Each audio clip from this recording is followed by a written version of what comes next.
was really excited because this is what I want to do. So yeah, I've been writing. Do I stop introducing?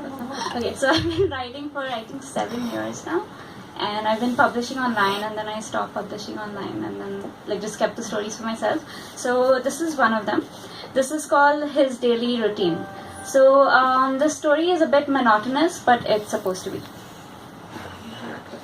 Hansen woke up, freshened up, dressed up, and wore his running shoes. This was his daily routine. He walked down the street towards the jogging park. It was also his daily routine. The sun had not set yet. He always took his opportunity to watch the sunrise. It gave him such peace. He always watched alone. Why? Because no one else had ever discovered it yet, and part of him was very happy about that. The more isolated the place was, the better. After the sun rose properly and after it was bright, he decided to jog once around the park and get home. The alarm rang again at 4 a.m. the next day. He followed his routine. He freshened up, dressed up, and wore his running shoes as usual. He also walked down the street and towards the jogging park as usual. But when he reached the park, he saw something very strange, or rather heard something strange. He heard gunshots. One shot, a loud cry, followed by a thud. The sound of the body falling to the ground. Another shot, another cry, followed by a thud. 2 bodies falling to the ground. Against his natural instinct to flee, Hansen tiptoed towards the direction of the sound. He hid behind bushes to not get caught. Since it was dark, he only saw 2 figures, a tall, lean figure and a short, stumpy one. Both of them looked at the 2 dead bodies on the floor. The chances of the pool of blood being there were very high. Was that wise? He heard one of them say. Yes, they were interfering in our plan, the other one replied. Boss, in the witness protection program, you know they got security everywhere. They were in my way, and no one comes in Gustavo's way. Never mind your brooding now. Check out the park and see if you have any witnesses around. Sure, the fat, stumpy one nodded and walked in Hansen's direction. This time he decided to listen to his instincts and run. He decided to run home because at that moment it was the safest place he had to hide. So he did. He hid at home for a while and then after changing his attire he went to work. The alarm rang again at 4 a.m. the next day. He followed his routine. He freshened up, dressed up, and wore his running shoes as usual. And he also walked down the street towards the jogging park as usual. Then he remembered yesterday's incident and pondered whether it was safe to go there. As far as he knew, the men in the shadows hadn't seen him. He had also made sure to run away with minimal foot sounds.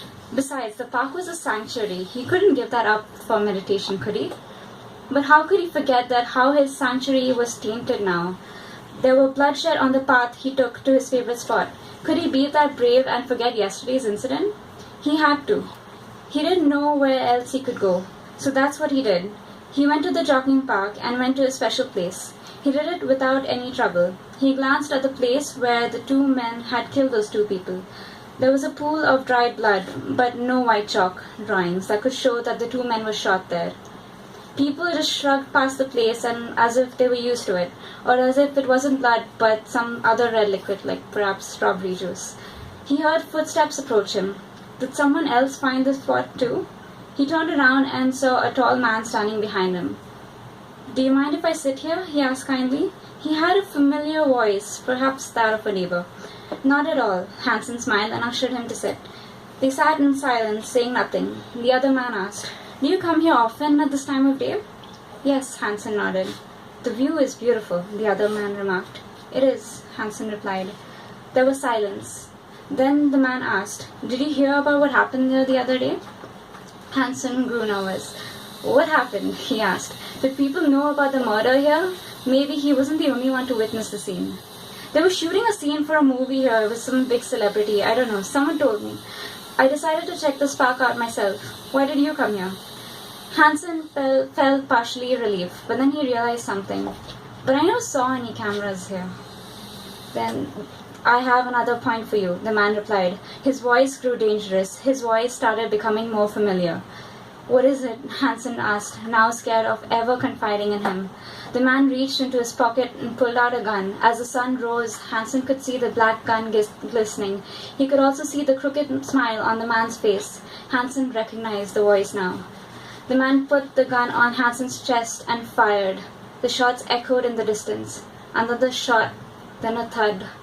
Never walk in on a murder. Thank you.